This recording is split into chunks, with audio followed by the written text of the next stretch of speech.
forte é o nosso Deus.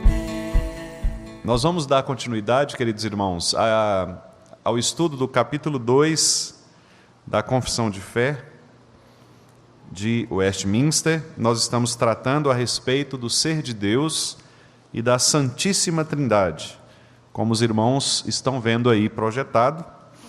Nós fizemos já uma introdução, eu vou passar brevemente, não é, pelo que nós já trabalhamos, e vamos então dar continuidade à sequência do capítulo. A confissão de fé, meus irmãos, apenas para aqueles que ainda não têm uma ambientação, né, com o texto da confissão de fé, a confissão de fé é um documento histórico escrito em 1647, na Inglaterra, em Londres, mais especificamente numa catedral chamada Abadia de Westminster, onde alguns irmãos se reuniram durante alguns anos, desde 1643 até 49, para produzirem alguns documentos fundamentais da fé evangélica reformada. Então, a confissão é um desses documentos. Juntamente com a confissão de fé, nós temos também os catecismos, o breve catecismo e o catecismo maior. E além deste, nós ainda temos alguns outros documentos que foram escritos na mesma época, também com o objetivo de alinhar o pensamento reformado cultico da vida da igreja cristã, como, por exemplo, o diretório de culto, como, por exemplo, documentos que tinham a ver com a forma governamental da igreja. Então, esse foi um concílio, um sínodo reunido de muita importância para a vida da igreja evangélica reformada. E nós que somos herdeiros da reforma protestante, do lado ocidental do mundo, adotamos estas confissões como sendo expressões bíblicas da nossa fé. Os irmãos que estão do lado leste, eles têm o costume de adotar outras formas, chamadas formas de unidade, que também são confissões reformadas, mas não são os documentos produzidos em Westminster. Então, por exemplo, eles adotam o Catecismo de Heidelberg, adotam a Confissão Belga, alguns adotam a Confissão de Fé Batista, que inclusive é anterior a esse documento da Confissão da Assembleia. Então, são alguns documentos reformados, né, que apontam para a sistematização da boa doutrina bíblica reformada. Então, eu costumo dizer que nós temos algumas maneiras de estudar estes documentos. Nós podemos estudá-los de maneira histórica, ou seja, contando a história desses documentos, como que eles foram produzidos, a razão pela qual foram produzidos. Nós podemos estudá-los do ponto de vista teológico, que é extraindo desses documentos ensinos teológicos, bíblico-teológicos, ou nós podemos também estudar esses documentos do ponto de vista crítico, que é apontar falhas nesses documentos. O nosso caminho aqui tem sido o segundo modelo, que é estudar as confissões e os catecismos do ponto de vista bíblico-teológico, ou seja, nós não ficamos na história do documento, bem como também nós não fazemos críticas ao documento, mas nós extraímos desses documentos as verdades que aqueles irmãos do passado encontraram nas Escrituras e que escreveram, registraram, para que nós pudéssemos aprender um pouco mais acerca de nossa fé, bem como também ter o que responder às pessoas que questionarem a nossa fé. Então, esse é o grande objetivo nosso, né? É abrirmos os documentos para analisarmos os textos bíblicos que estão nesses documentos e, a partir desses textos bíblicos, nós nos alimentarmos enquanto crentes, bem como também nos fundamentarmos para que nós possamos aprender a dar respostas adequadas da nossa fé às pessoas que nos perguntarem. Então, este é o grande objetivo nosso, irmãos, é o que nós temos feito ao longo deste ano, não é? Tanto no estudo bíblico da quinta-feira, quanto na escola bíblica dominical. Então, nós vamos diante disso, desse objetivo, orar ao Senhor mais uma vez, para que Deus nos dê graça e que nós possamos extrair deste capítulo verdades importantes acerca de nossa fé, acerca de quem Deus é, de quem nós somos e da nossa relação com Ele. Vamos orar. Obrigado, Senhor, por tudo que nós já fizemos até aqui, neste dia, o dia do Senhor, neste momento, nesta escola bíblica.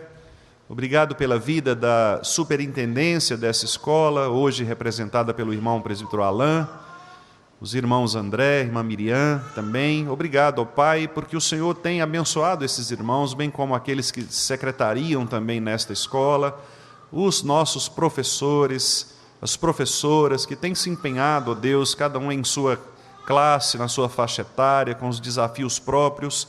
Obrigado, ó Pai, porque todos nós, ao longo deste ano, pudemos nos empenhar para que estas manhãs de domingo fossem manhãs instrutivas e, ó Deus, manhãs nas quais nós, de fato, abrimos a Tua palavra para aprender a respeito de Ti. Obrigado, ó Deus, porque na nossa igreja nós temos cultivado, ó Pai, o bom hábito de centralizarmos a Tua palavra, o bom hábito e necessário hábito de podermos estudar a Tua palavra, ó Deus, porque ela sim é lâmpada para os nossos pés e é luz para o nosso caminho. Por isso nós te agradecemos pelos nossos professores, te agradecemos pelos irmãos que vêm a esta escola dominical para aprenderem do Senhor, pelos irmãos que se conectam também pelo YouTube, seja no momento síncrono ou mesmo assistindo depois a estas preleções, a estas aulas, que o Senhor possa, ó Deus, nos abençoar a todos, abrindo os nossos entendimentos, os nossos corações, para que a cada dia nós cresçamos ainda mais na graça e no conhecimento de Teu Filho Jesus Cristo. Retira de nós, Senhor, qualquer ruído na comunicação, que as minhas palavras sejam palavras adequadas, claras o suficiente, para que não haja, ó Deus, má interpretação, muito pelo contrário, que as minhas palavras possam ser palavras simples, palavras que de fato representem a verdade do Senhor e que os meus irmãos possam ser edificados, ó Pai, por este assunto de hoje, no qual nós trataremos a respeito do ser do Senhor e da Santíssima Trindade. O Senhor, como Deus, o nosso Pai, o Teu Filho Jesus Cristo e o Santo Espírito do Senhor, que abre os nossos corações para nos mostrar a obra de Cristo realizada ou idealizada pelo Senhor. Que o Senhor nos ajude, Pai Santo. Nós te pedimos esta bênção, no nome de Jesus. Amém. Muito bem, meus amados irmãos, eu gostaria, antes de nós começarmos especificamente a expor o capítulo, que nós abríssemos no texto de Deuteronômio, capítulo 6, versículo 4. Deuteronômio, capítulo 6, versículo 4. Embora nós não tenhamos um texto básico, porque não é uma análise expositiva, né? Não é um sermão, é um estudo, mas eu gostaria que nós guardássemos este texto como sendo um texto importante para o nosso estudo aqui, porque é um texto que trata exatamente a respeito do ponto mais sublime, mais significativo de toda a história de Israel, que é quando Deus ordena a Israel para que Israel possa ouvir o Senhor, porque esse Senhor é o único Senhor. O nosso Deus, Elohim, o Criador de todas as coisas, Ele é o único Deus relacional, o único que é o Eu Sou, o Yahvé. Vamos ler então este versículo, Deuteronômio 6, 4, juntos. Ouve, Israel, o Senhor, nosso Deus, é o único Senhor. Mais uma vez, ouve, Israel, o Senhor, nosso Deus, é o único Senhor. Este versículo é chamado pelos especialistas judaicos do Shema, que em hebraico significa o chamado especial de Deus, ou a palavra fundamental de Deus. É o momento no qual Deus se revela e Deus chama estas pessoas para que possam adorá-lo. Ouve Israel, Yahvé Eloheinu é o único Senhor, é o único Yahvé, o Deus Elohim, o Deus Criador, o Deus governador de todas as coisas, é o Deus que resolveu se relacionar com vocês. Então, na mente israelita, a criação divina, criada por este Deus sublime e todo-poderoso, ela não ficou estagnada, parada, mas Deus desceu, Deus se revelou, Deus se aproximou para constituir um povo para si, o povo de Israel, o povo de Deus, e nesse povo, por meio desse povo, Deus se fez conhecer.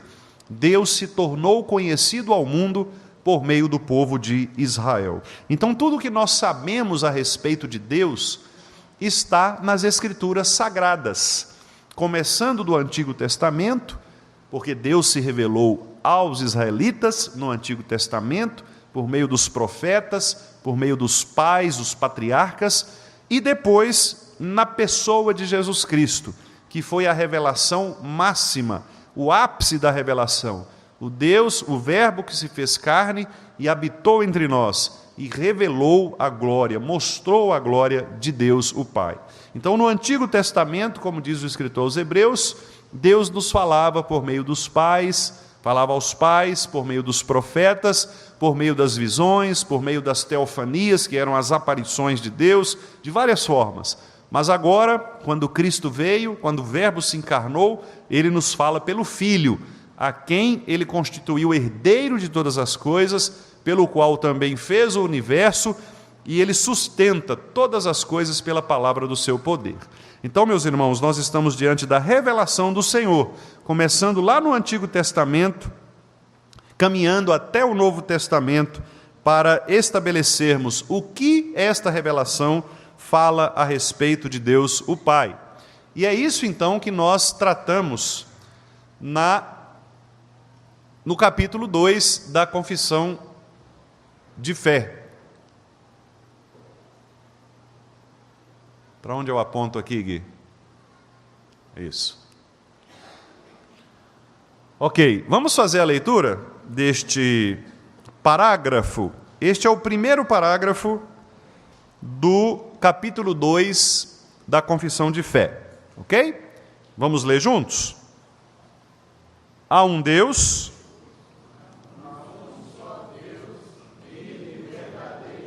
o qual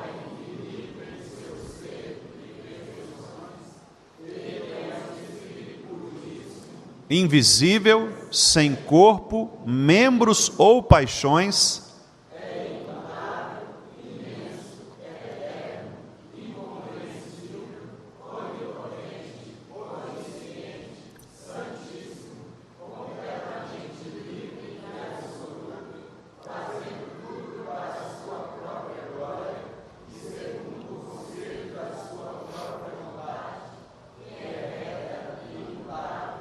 é cheio de amor, gracioso, longânimo, muito bondoso,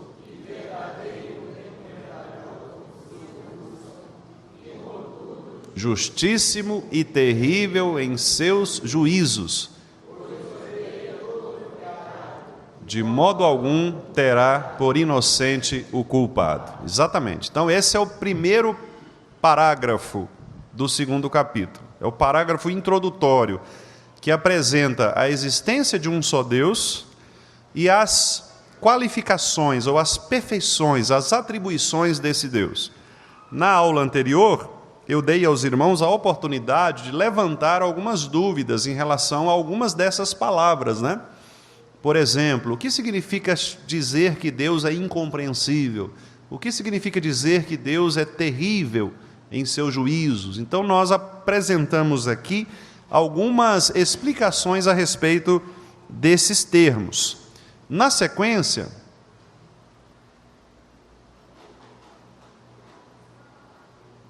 o que eu fiz, Gui?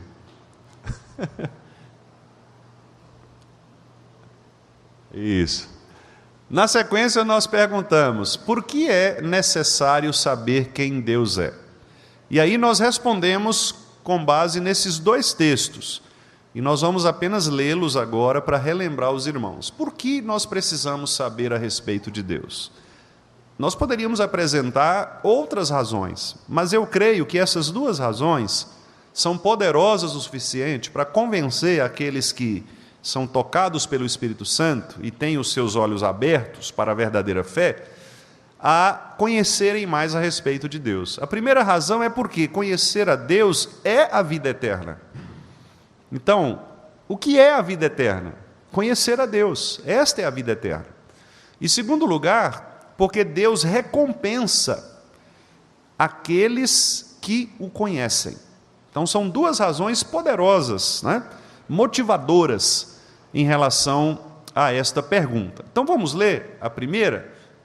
Por que é necessário, então, saber quem é Deus? Vamos lá? Porque a vida eterna é esta, que conheçam a Ti, o único Deus verdadeiro, e a Jesus Cristo, a quem enviaste. Esse texto está lá na oração sacerdotal de Cristo, em João 17, versículo 3.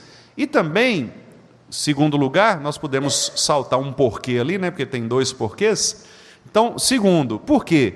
Porque é necessário que aquele que se aproxima de Deus creia que Ele existe e que se recompensa os que o buscam.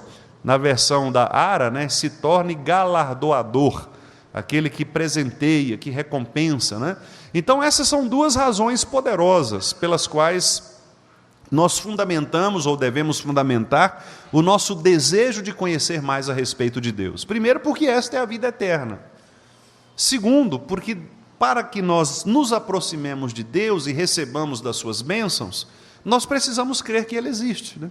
Nós precisamos nos relacionar com Ele. Então, são duas razões fundamentais, poderosas, que nós devemos pensar, né, refletir a respeito disso. Pode passar, Gui, por favor. Vamos ler essa citação do Herman Bavinck, que uma das citações, confesso, mais belas, né, que eu já encontrei a respeito desta relação do conhecimento de Deus conosco. Nós fizemos também essa leitura na aula anterior, mas vamos reler para lembrar, né, aos nossos corações esta preciosidade que é buscarmos o nosso Senhor. Vamos ler? O conhecimento de Deus nos deu vida, mas a vida que nos foi dada em quem encontramos todo o nosso bem e toda a nossa glória.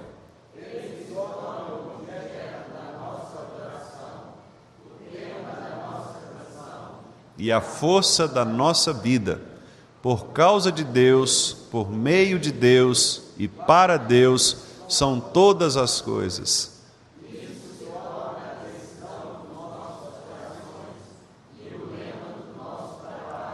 E nós e todas as criaturas ao nosso redor nos tornamos para a glória dele. Amém, não é? Então, de fato, é isso. O conhecimento de Deus nos deu vida, porque ao conhecermos Deus é que nós recebemos a verdadeira vida, porque nós não acabamos de ler no Evangelho de João, capítulo 17, a vida eterna é esta, que te conheçam a ti e aquele a quem o Senhor enviou. Então, quando nós conhecemos a Deus, nós recebemos vida. Essa é a vida eterna, é o conhecimento de Deus. E essa vida, como diz o Bavinck, ela nos transmite vida de volta, né? O conhecimento de Deus nos dá vida. E essa vida que nós recebemos, essa vida que nos foi dada, nos leva de volta para Deus. Por quê? Porque nós estávamos mortos nos nossos delitos e pecados.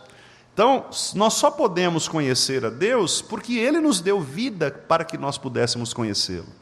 Então, esta é a maravilha desta relação pactual. Nós estávamos mortos, Deus nos deu vida, e ao nos dar vida, Ele nos dá a capacidade de conhecê-lo.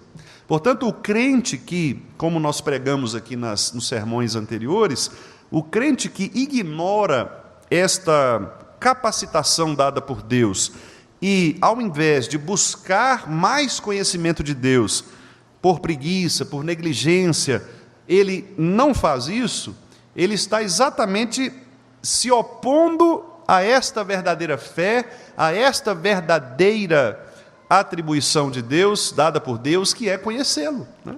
Então, o nosso objetivo de vida deve ser conhecer a Deus mais profundamente, mais e melhor, né? Pode passar, por favor, Gui. Pode passar também.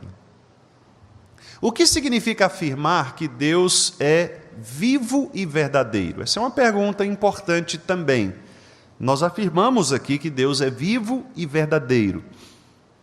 Quando nós aprendemos lá no Catecismo Maior, né, o Catecismo Maior abre a sua pergunta a respeito da existência de Deus com esta afirmação, né? Deus existe? Nós declaramos, existe. Há um Deus vivo e verdadeiro. O que significa afirmar isso? Significa afirmar, então, meus irmãos, contra qualquer tipo de ateísmo. O que é o ateísmo?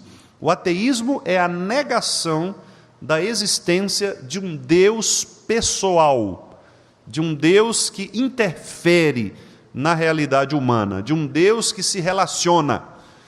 Então é pregar contra o ateísmo, afirmar contra o ateísmo que há um Deus que é criador de todas as coisas, que criou todas as coisas a partir da sua vontade, e ele também sustenta todas essas coisas. Ele é criador e é sustentador de todas as coisas. Eu trago aqui uma citação do Chad von Dix-Orr, que é um comentarista da Confissão de Fé de Westminster. É um estudioso dos documentos de Westminster e ele faz comentários a respeito de parágrafos, né, da Confissão de Fé. Então, eu queria que nós lêssemos também esta parte ali que está destacada com as aspas, que é a citação deste irmão, em que ele comenta esta afirmação de que há um Deus vivo e verdadeiro. Vamos ler? É claro que podemos fazer a pergunta sobre quem Deus é, mas a Escritura, na maioria das vezes, responde à questão: quantos deuses há? O credo mais básico do Antigo Testamento é: Deus, ouve Israel, o Senhor nosso Deus é o único Senhor, né? Então é o texto que nós lemos lá de Deuteronômio 6. É porque ali está bem pequenininho, eu estou fazendo um exame de vista lá, os irmãos... mas está bom, viu? O grau está bacana. Então, veja, o que é a Bíblia? A Bíblia, meus irmãos, ela não se preocupa em provar a existência de Deus. Provavelmente os irmãos já ouviram falar a respeito disso. Não há na Bíblia uma discussão assim, Deus existe? Não. A Bíblia não se preocupa com isso, por quê? Porque o povo de Deus, sendo iluminado pelo Espírito de Deus, parte do pressuposto que Deus existe, que há um Deus. Por isso que a primeira frase da Bíblia é: no princípio, Deus criou. Quer dizer, não fica discutindo, será que existe um Deus, Deus existiu? Não, o pressuposto básico do povo de Deus é que há um Deus. E esse Deus, ele é vivo.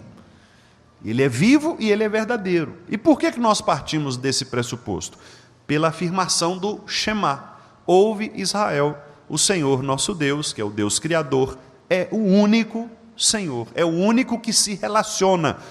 Com esta afirmação, os nossos irmãos israelitas do passado, né, queriam afirmar o seguinte: embora as outras nações produzam deuses para si, eles não são deuses. Por isso que nós chamamos esses deuses de deuses falsos. Em outras palavras, não são deuses.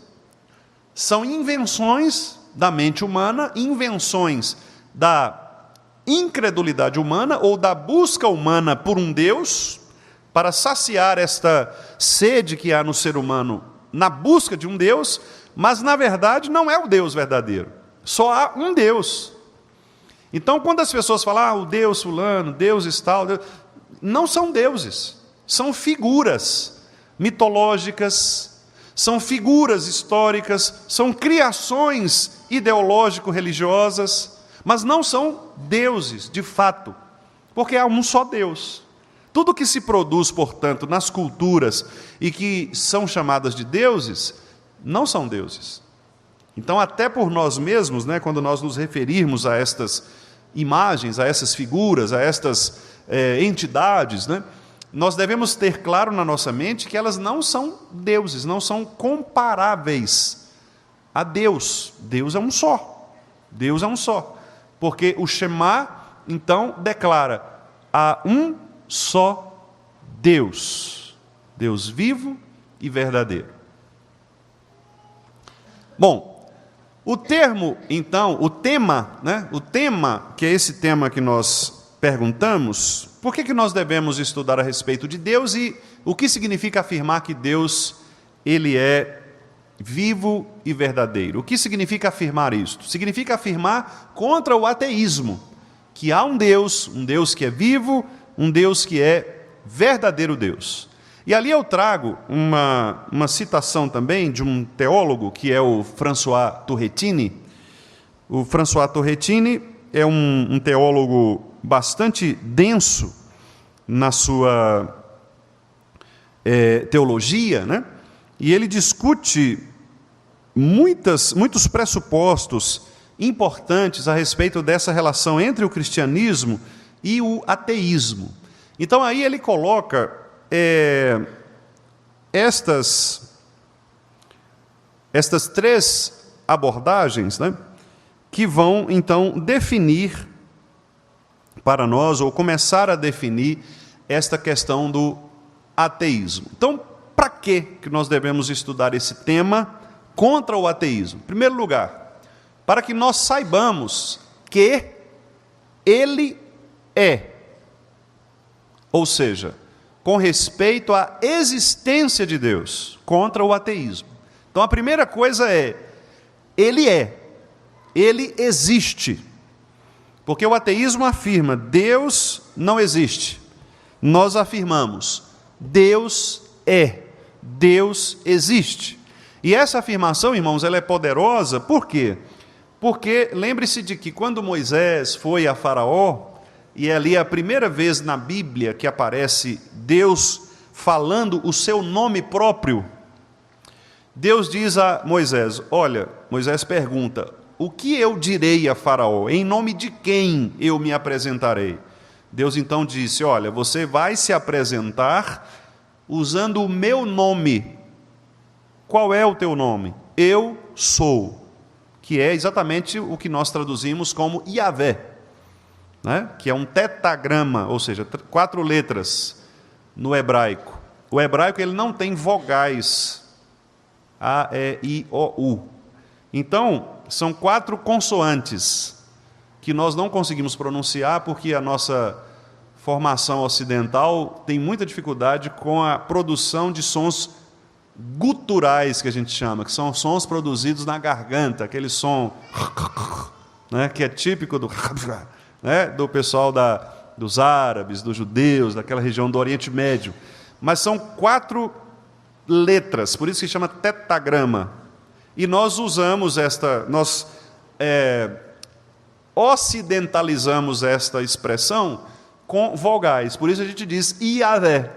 E aí você tem o I, né, que é o Y, o som do Y, o A e o E, né, para ficar mais fácil de nós falarmos. Mas, literalmente, é a expressão eu sou, que demonstra nessa expressão, a palavra Yahvé vem da mesma raiz do verbo ser no hebraico. O verbo ser é um verbo de identidade. É um verbo que diz assim, quando eu pergunto, o que você é? Geralmente, quando as pessoas perguntam para a gente a gente responde o que a gente faz, né? Você é o quê? Eu sou policial. Eu sou professor. Eu sou pastor. Mas a resposta é inadequada.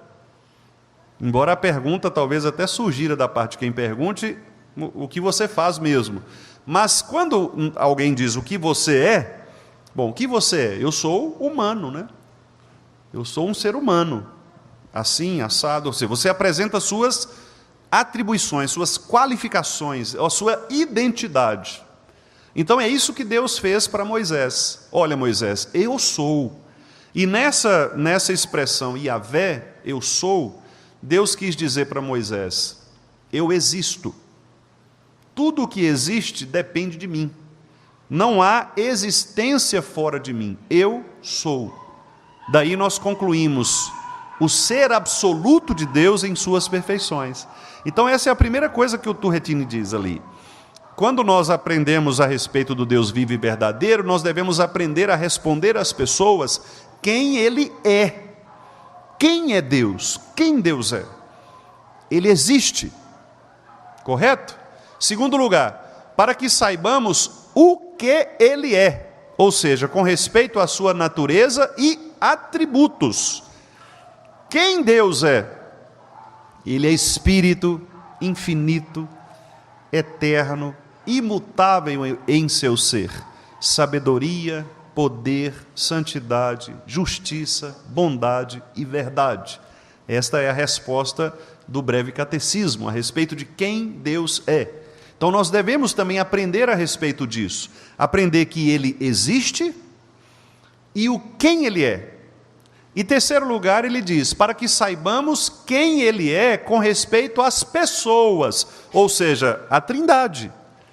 Ele é Pai, Filho e Espírito Santo, contra os judeus e hereges, primeiro contra os ateus, depois contra os pagãos, porque ali ele engloba aqueles que não só negam como o ateísmo, mas vivem também fora do cristianismo, né? Porque essas pessoas não sabem quem Deus é.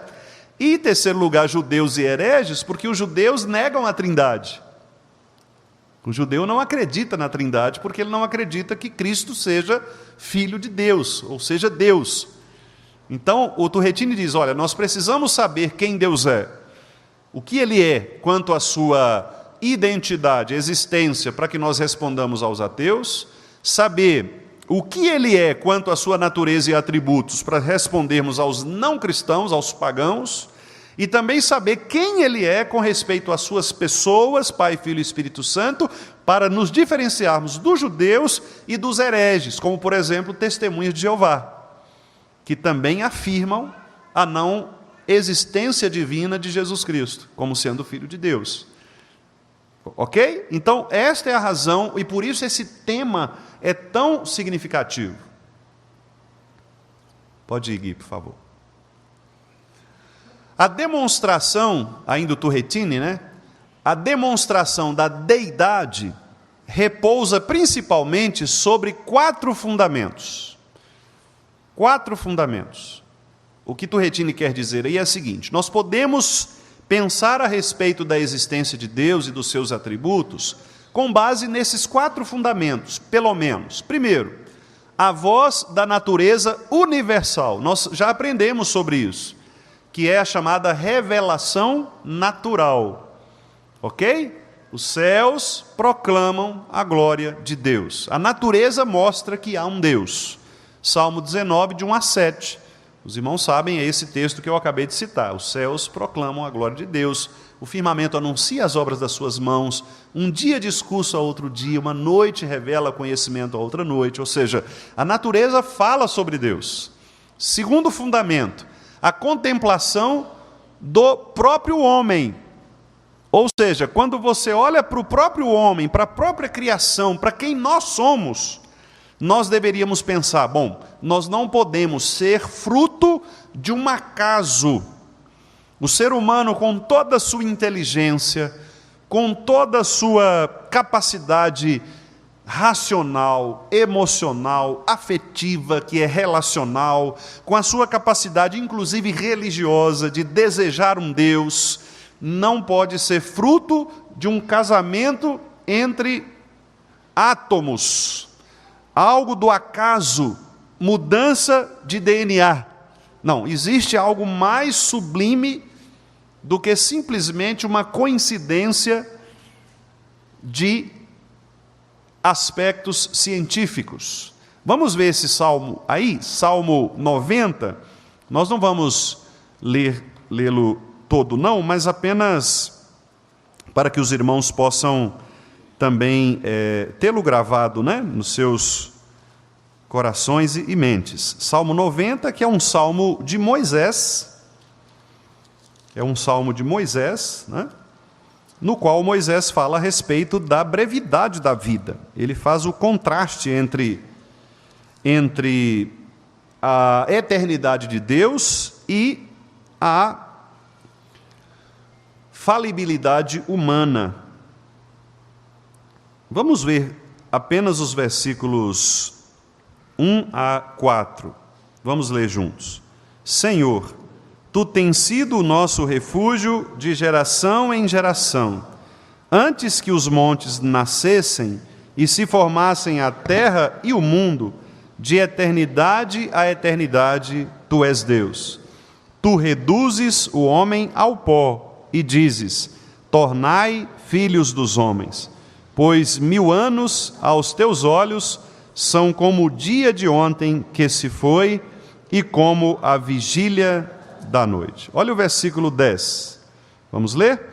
Os dias da nossa vida sobem a 70 anos, ou em havendo vigor, a 80.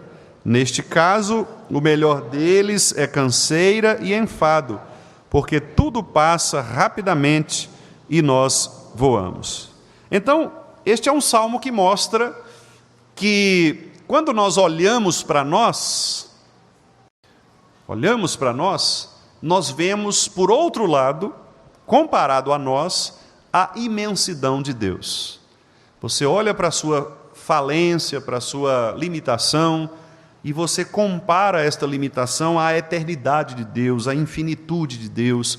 Então, quando o homem contempla o próprio homem, ou seja, nós fazemos aquilo que os estudiosos chamam de antropologia, que é o estudo do próprio homem, você vê Deus no homem. No sentido de que, não, como eu disse, não é possível um ser tão complexo como o ser humano ter sido obra de um acaso, de cruzamentos científicos. Alguém muito mais poderoso, muito mais inteligente, criou esse homem. Terceiro lugar, o testemunho da consciência. Este é um dos textos que eu particularmente mais gosto de utilizar quando falamos contra o ateísmo. Vamos ver Romanos 2, lembrando que Paulo era também um filósofo, no sentido de que ele conhecia bastante a filosofia grega, ele discutiu com essas pessoas, e certamente Paulo ele conhecia os termos próprios que eram usados pela filosofia grega, embora ele esteja escrevendo aqui aos romanos, mas naquela época, havia uma influência muito forte do pensamento grego helenista, como nós costumamos chamar, que foi a chamada helenização, da história, quando a filosofia grega ela se tornou o currículo escolar daquela época. Imagine, por exemplo, que o MEC daquela época fosse governado pelos gregos. Então, os livros didáticos eram livros pensados a partir da filosofia grega. Então, eles estavam muito influenciados ali, pela filosofia grega. Por isso, Paulo utiliza termos tão próximos da filosofia grega, como, por exemplo, quando ele diz aqui nesses versículos, Romanos 2, 14 e 15. Vamos ler juntos? Quando, pois, os gentios que não têm lei procedem por natureza de conformidade com a lei, não tendo lei, servem eles de lei para si mesmos. Estes mostram a norma da lei gravada no seu coração, testemunhando-lhes também a consciência e os seus pensamentos, mutuamente acusando-se ou defendendo-se. Esse texto é riquíssimo, meus irmãos, porque Paulo diz assim, Paulo está pensando aqui o seguinte, olha, os judeus vão dizer, Paulo, como é possível os não-judeus, que não conhecem a lei, agirem de acordo com a lei de Deus? Você está querendo exigir muito dessas pessoas, porque elas não foram formadas na escola judaica. Então, elas não têm conhecimento da lei. Esse era o argumento possível. Como Paulo responde isso? Paulo responde, olha, embora elas não tenham a lei escrita como judeus, mesmo não tendo conhecimento dessa lei escrita, elas têm a norma da lei gravada nos seus corações. Por quê? Porque o homem é imagem e semelhança de Deus. Portanto, não é preciso conhecer a lei dos judeus para se saber que determinada atitude ferirá o ser divino. Se você for a qualquer comunidade no mundo, qualquer cultura afastada dos pressupostos cristãos, dos pressupostos judaicos, você verá que essa cultura ela vai refletir, em alguma medida, verdades que combinam com as verdades bíblicas. Não é preciso ser judeu ou cristão para saber, por exemplo, que matar é algo ruim, contrário à natureza. Não é preciso ser judeu ou cristão para saber, por exemplo, que roubar uma propriedade do outro é algo ruim. Não é preciso ter conhecimento da lei de Deus e nem ser um cristão, ter o conhecimento da lei de Cristo, né? Que é uma interpretação correta da lei judaica. Não é preciso. Por quê? Porque estas pessoas, diz Paulo, têm a norma da lei gravada nos seus corações. E essa lei que está gravada no coração do homem, essa lei acusa esse homem e também o defende, porque a sua consciência, ou seja, aquilo que está dentro do homem, que faz o homem pensar, faz o homem refletir, faz o homem chegar a conclusões importantes, a sua consciência ela é afetada pelo fato de esse homem ser imagem e semelhança de Deus. Todo ser humano é imagem e semelhança de Deus, portanto, todo ser humano tem a norma da lei gravada no seu coração. Todo ser humano sabe que há um Deus. O grande problema desse ser humano é que, não, mesmo tendo o conhecimento de Deus, que Deus comunicou a estas pessoas na própria criação, o que é que eles fizeram? Eles sufocaram a verdade e fizeram com que esse Deus se tornasse criatura. E eles próprios se tornaram deuses. Fazendo-se por sábios, tornaram-se loucos. Uma vez que eles se tornam loucos, eles criam deuses para si, à semelhança de répteis, quadrúpedes, e então eles trocam o Criador pela criatura, adoram a criatura, ao invés do Criador, o qual deveria ser adorado. Este é o argumento de Paulo em Romanos capítulo 1, a partir do versículo 18. E é por isso que a ira de Deus se revela do céu contra esta impiedade. Porque o homem sabe quem Deus é, porque ele é imagem e semelhança dele. Mas uma vez que ele ignora essa existência divina, ele age contra o próprio Deus. Mas a consciência está acusando este homem.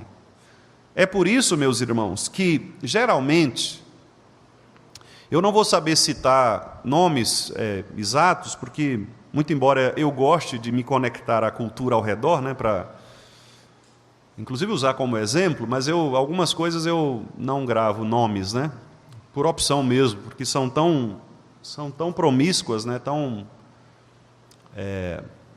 pecaminosas, né, que você acaba não se envolvendo. Às vezes você vê pela notícia, mas você não se aprofunda, né? Mas os irmãos devem saber, devem ver, como eu vejo também nas redes sociais, nas notícias, né? Por exemplo, situações em que você tem artistas famosos, né, que transformaram o seu modo de ser por outro modo de ser muito mais agressivo, né? Então, um exemplo que eu me lembrei aqui foi daquela Luísa Sonza, né? A Luísa era uma moça muito bonita, né? No início da carreira. E você pode acompanhar a evolução, e recentemente eu vi uma parte, né, de um clipe em que ela fazia uma encenação de um aborto, e ela toda manchada de vermelho, né, simulando sangue, e uma música extremamente estranha, assim, você vê que é uma coisa diabólica mesmo, uma coisa assim, contra Deus, né? E há outros casos aí, que eu lembrei aqui agora, mas há outras situações, né, de pessoas que tinham um comportamento, digamos, socialmente ajustado, mas que de repente se torna assim agressivo, não só para expressar uma possível arte ou uma possível ideologia, mas para deixar claro para as pessoas uma rebelião mesmo, uma rebelião contra as coisas que são cristãs. Ontem, por exemplo, eu vi uma outra cena, essa eu não vou lembrar, nem sei nem quem é, mas eu vi divulgado nas notícias,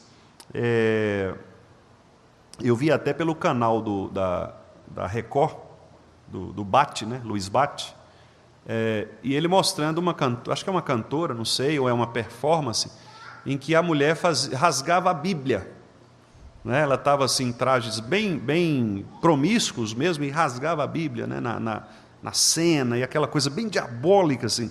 Então você pergunta, para que as pessoas fazem isso? Bom, a resposta bíblica essas pessoas, elas se encaixam naquele padrão de uma consciência que as acusa a respeito da existência de Deus, mas elas não querem, embora tendo conhecimento de Deus, se tornam loucas a ponto de negarem a existência desse Deus e afrontarem a esse Deus. Muito mais por medo, muito mais por rebelião, rejeição, do que propriamente por uma manifestação sincera do coração. É aquela coisa do diabo tentando fugir da cruz. Não tem até um ditado assim? O cara fugiu igual o diabo foge da cruz. Não tem um negócio que fala assim, né? É mais ou menos isso. Então, eles sabem o dia do juízo. Então, eles tentam, de todo jeito, vão destruir o juiz. Tipo máfia, né? Quando a máfia ela sabe que a lei vai chegar, o que a máfia faz? Mata o juiz, né, que vai julgar o caso. Você mata quem vai te condenar. Então você vai... Não é assim? A mesma coisa, o ser humano ele vai produzindo, ele tenta tirar Deus. Aí ele fala assim, Deus não existe, Deus tal, porque ele quer ter um espaço dele, né? Mas, na verdade, isso é o medo, é o terror que Deus impõe sobre essas pessoas, porque a consciência delas está dizendo o tempo todo, Deus existe, Deus existe. Mas você tem que reagir. Sim, minha irmã Arminda, fica à vontade.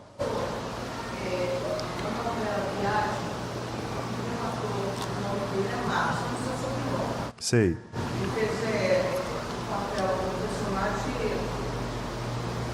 encarnado pelo espírito mundo encarnado. Uhum. E eu sabendo que ele arrependeu, você fez esse personagem. Certo. Então, assim, a coisa que o mundo mesmo viu. Sim. Sim.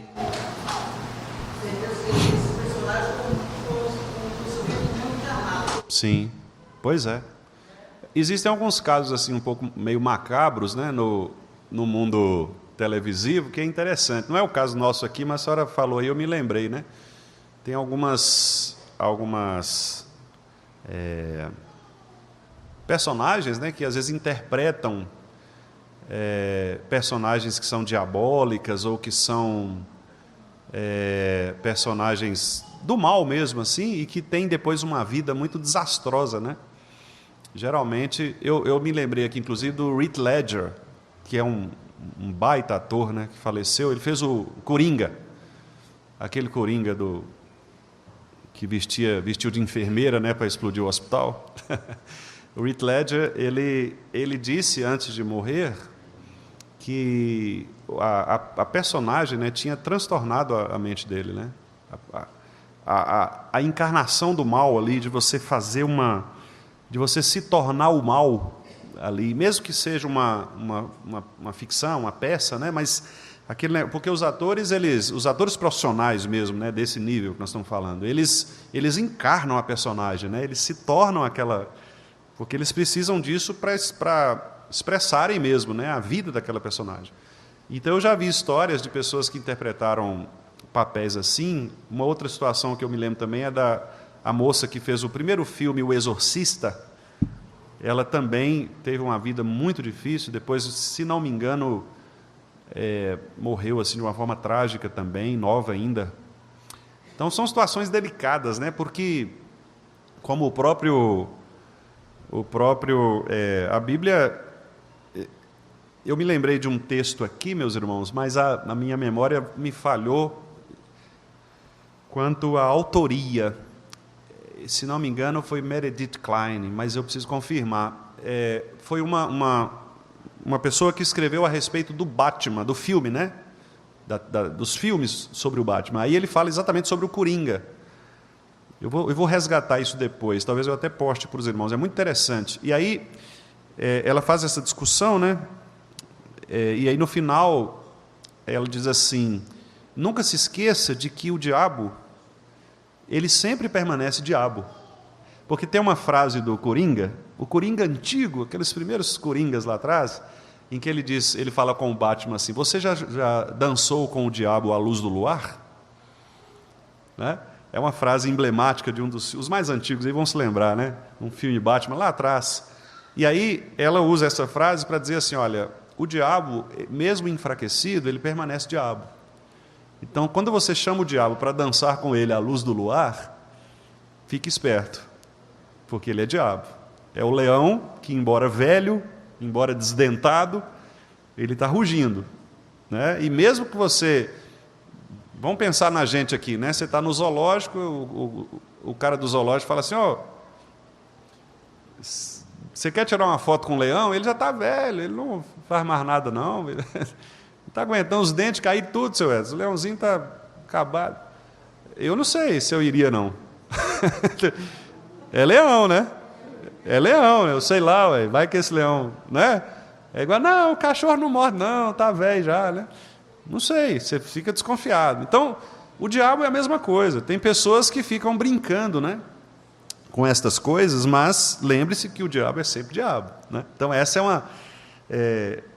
é uma tônica aí. Mas eu estou falando isso por quê? Porque essa questão ali da consciência, ela acusa o ser humano, né? Eu estava dizendo dessas pessoas que mudam o seu comportamento para negarem Deus, como se Deus não existisse. Na verdade, elas estão reagindo contra aquilo que a própria consciência delas acusa. Há um Deus, mas elas não querem aceitar o governo desse Deus, então elas reagem.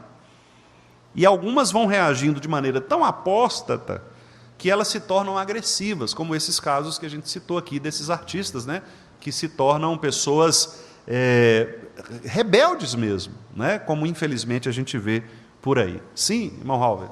Pois é, no caso do não crente, quem acusa é a própria norma da lei, como Paulo está dizendo aqui, né? Gravada no coração, porque nós somos imagem de Deus. Todo ser humano, por pior que ele seja, vamos usar essa expressão, né? Vamos pensar aí num desses grandes serial killers, aí, esses assassinos ou criminosos. Ele é ser humano. Então, a lei de Deus está ali no coração. Essa acusação, ela é uma acusação do próprio homem. O homem tenta reagir sempre a Deus, porque o homem está morto, né? Ele está caído. A depravação é total. Então, ele não aceita o governo de Deus sobre ele. Então, o homem vai sempre reagir contra este governo de Deus, esse senhorio de Deus na sua vida. Quando o Espírito Santo ele entra no coração, aí é quando o indivíduo, agora já um crente, talvez não ainda consciente de ser um crente, mas o Espírito Santo atuando no seu coração, ele começa a questionar estas coisas. Ele fala assim: peraí, tem alguma coisa errada aqui, está errado. Então o Espírito vai trabalhando no coração dessa pessoa, certo? Até que a palavra de Deus vem e o Espírito frutifica esta palavra, e esta pessoa então acorda daquele pesadelo miserável em que ela estava do pecado, né? Da lama. Então ela olha e fala: não é possível que eu esteja aqui mergulhado nessa poça de lama, né? Sendo que eu tenho um paraíso. Então aí os olhos se abrem e ela então é resgatada. Então nesse momento é quando acontece a conversão. Ela sai da lama para um lugar limpo, né? Que é o que o salmista diz lá: tira do tremedal de lama e firma os meus pés sobre a rocha. Então o não crente, ele não tem a atuação do Espírito nele. É a própria consciência da lei de Deus que o acusa. É o fato de ele ser humano, é o fato de ele ser criatura de Deus, com a consciência que Deus deu a ele. Certo? Diferente dos animais, porque os animais eles não têm essa consciência reflexiva.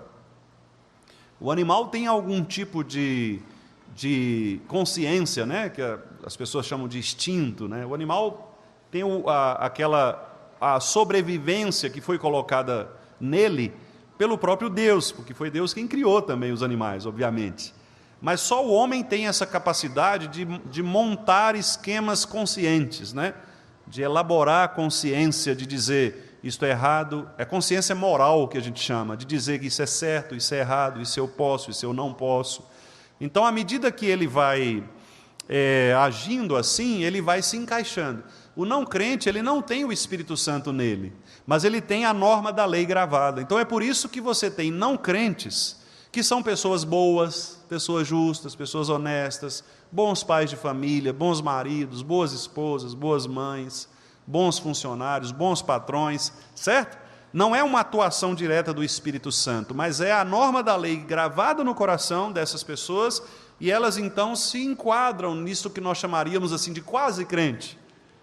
Mas ele está totalmente perdido, como diria Charles Spurgeon, né? Spurgeon tem um livrinho que ele fala assim: quase crente, mas totalmente perdido. Porque é esse indivíduo que parece um crente, mas não é crente, porque o Espírito Santo ele não é um eleito, o Espírito Santo não mudou o seu coração. Ok? Sim, irmão Ronaldo. Pastor, eu queria aqui, texto de Coríntios, quando você falou sobre aquele irmão que estava praticando atos dentro da igreja. Sim, sim. Aí até os fora da igreja, né, achavam que... Exatamente, achavam um absurdo. Exatamente. E até hoje é assim, né? Se você, por exemplo, a nossa sociedade, embora ela pareça uma sociedade... eu tenho algumas... Isso aí é assunto para outra hora, né? Mas, embora a nossa sociedade pareça uma sociedade muito permissiva, nós ainda somos muito conservadores em alguns princípios, né? A gente não aceita, por exemplo, algumas situações. Assim, você não fala porque você tem medo da reação das chamadas minorias, né? Porque o barulho da minoria é muito grande. Mas, no fundo, as pessoas não aceitam muito. Elas ficam meio ressabiadas, você passa assim, você não aceita, mas você não fala nada, né? Porque você teme uma retaliação, alguma coisa. Mas você percebe que a própria sociedade tradicional, conservadora, ela não aceita determinados comportamentos, né? E isso mostra o quê? Uma norma gravada no coração, né? Por exemplo, pessoas que mentem descaradamente para enganar. As pessoas não gostam de pessoas que mentem. Nem a turma que defende o relativismo gosta de pessoas que mentem, né? Por quê? Porque eles sabem que, no fundo, eles sabem que a mentira é alguma coisa errada. Eles não têm a consciência ainda do Espírito Santo de que eles estão pecando contra Deus, mas que eles sabem que é errado, ué. Não é? Faça um plebiscito para vocês verem sobre essas questões polêmicas, como, por exemplo, aborto. Eu tenho certeza que a maioria da população vai ser contra o aborto. Mas o problema é que a minoria que faz barulho, a gente acha que... Mas não é a minoria que faz barulho, mas a maioria ainda conserva princípios, porque é estranho, entendeu? É algo estranho. Quando você reage contra a criação de Deus, isso causa um mal. As coisas de Deus, elas são naturais. Deus fez com que o rio corresse sempre para um lugar. Quando alguém muda esse curso, fica algo antinatural. Certo? É igual o casamento. O casamento entre um homem e uma mulher é uma coisa natural. Natural do ponto de vista físico, inclusive. Físico, né? Um casamento entre pessoas do mesmo sexo já parece não ser uma coisa natural. Tem alguma coisa esquisita, não tem? Tanto é que você precisa usar instrumentos externos para tentar fazer com que a coisa seja natural, mas não é natural. Então é isso, né? O ser humano ele busca ajustar de acordo com a sua própria consciência. Mas Deus está o tempo todo, né? Acusando ali, dizendo, não é assim, não é assim, não é assim. Sim, Nayara. Só para dar um comentário aqui, diz que o médico, ele está falando que, ele fala que eu não estou aqui para discutir opção sexual de ninguém. Sobre a formação, quando alguém morre, a gente vai estudar o cadáver, a gente olha a anatomia, a gente classifica. Esse osso é humano, certo? Masculino. Pois é. Eu não vou saber se ele queria ser homem, mulher ou homossexual dele. Mas eu falo que ele era homem. Esse, pelas características femininas. Mas que tenha a ver com cirurgia, mas que tenha a ver com o que for. A formação ou é homem ou é mulher. Pois é. Ou é feminino. Pois é. Não tem isso. Como é que é o nome da sua cachorrinha lá? É Mel, né? Mel. Imagina que você fala com Dona Dete assim, ó mãe, a partir de hoje não é cachorro mais, é porco. Dona Dete vai te internar, não vai? Fala, Nayara, peraí, ô pastor, Nayara está com uns negócios meio... É isso que acontece, é porque a gente assim, a gente tenta, né? Mas é isso que acontece. E não estranhe, irmãos, porque já tem movimentos aí de pessoas querendo, né? Fazendo movimentos para ser outro tipo de ser porco, ser cachorro, né? Tem os movimentos aí pelo mundo, né? Holanda, esses países mais liberais, grupo de gente reunida para reivindicar o direito de serem chamadas de cachorro, de serem chamadas de porco. É um negócio, o pecado é terrível, né? Só ia falar, irmão Romar? Sim.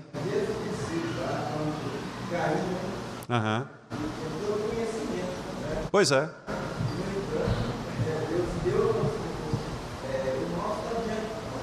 Exatamente. Exatamente. Excelente exemplo, né? Desde o início. Não precisou ainda nem da declaração formal da lei, né? Dos chamados 10 mandamentos, né? A lei já estava gravada no coração. Caim sabia o que era certo e não fez, né? Isso mesmo, muito excelente exemplo. E para encerrar, irmãos, o quarto tópico ali, né? A demonstração da deidade, então, ela também se repousa onde? No consenso do gênero humano, que foi o que nós acabamos de dizer aqui. Existe um consenso no gênero humano, ou seja, os seres humanos, nós somos de muitas nações, muitos povos diferentes, muitas línguas diferentes, culturas diferentes. Não devemos ser etnocêntricos, ou seja, achar que a nossa cultura é melhor do que a outra, xenofóbicos, né? Que é contra o estrangeiro. Inclusive a Bíblia condena a xenofobia, né? Você ser contra o estrangeiro. No Antigo Testamento a gente tem muitos textos de Deus dizendo para o povo de Israel abrigar os estrangeiros, os refugiados, né? Então nós devemos defender todas essas políticas políticas humanitárias, né? De repatriação de pessoas refugiadas, acolhimento do estrangeiro, tudo isso. Agora, a grande questão aqui é que, quando nós vemos esta diversidade de cultura, língua, nação, povo, etc., ainda assim nós podemos ver que nós temos esse fio condutor, essa consciência geral, esse princípio universal da humanidade.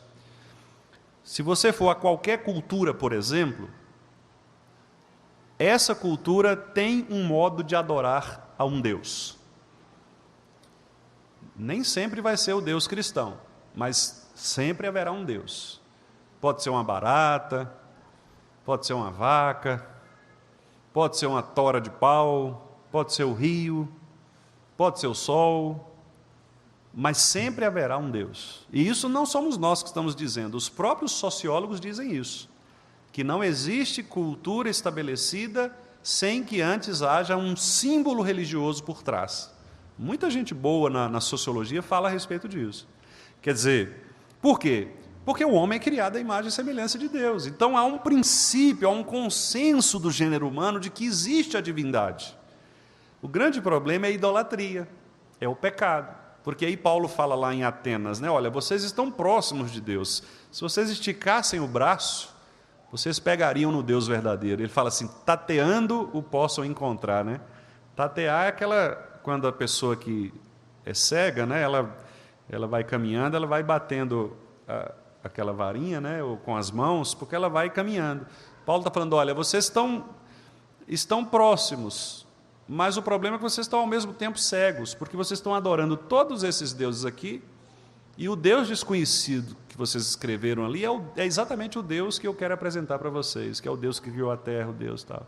E vocês estão pertinho dele, mas pela idolatria, pela incredulidade, vocês acabam adorando outros deuses. É exatamente isso que acontece com o ser humano. Todo ser humano, portanto, tem a norma da lei gravada no coração, testemunhando e acusando a existência de Deus, porque os céus proclamam a glória de Deus, o firmamento anuncia as obras do Criador.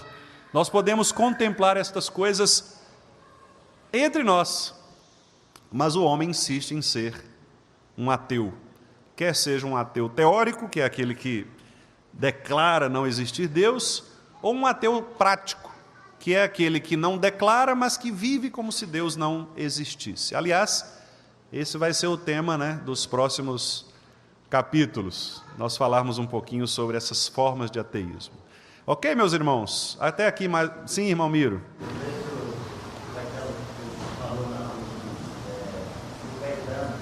Pois é, eu sou ateu, graças a Deus, né? Exatamente. O camarada, geralmente eles são ateus só quando o aperto não chega, né? Quando vem um assalto, é igual esse pessoal que é contra a polícia, né? O pessoal que é contra a polícia, aí quando o bandido invade a casa, chama a polícia, né? Aí dá vontade do policial falar, não, eu não vou não, véio. Chama outro grupo aí, nós não vamos não, né? É mais ou menos isso, né? Tipo assim, a pessoa é contra Deus, mas na hora H, oh meu Deus, né? Então é isso mesmo, né? Ok, vamos orar então, meus irmãos, para a gente encerrar nossa escola dominical.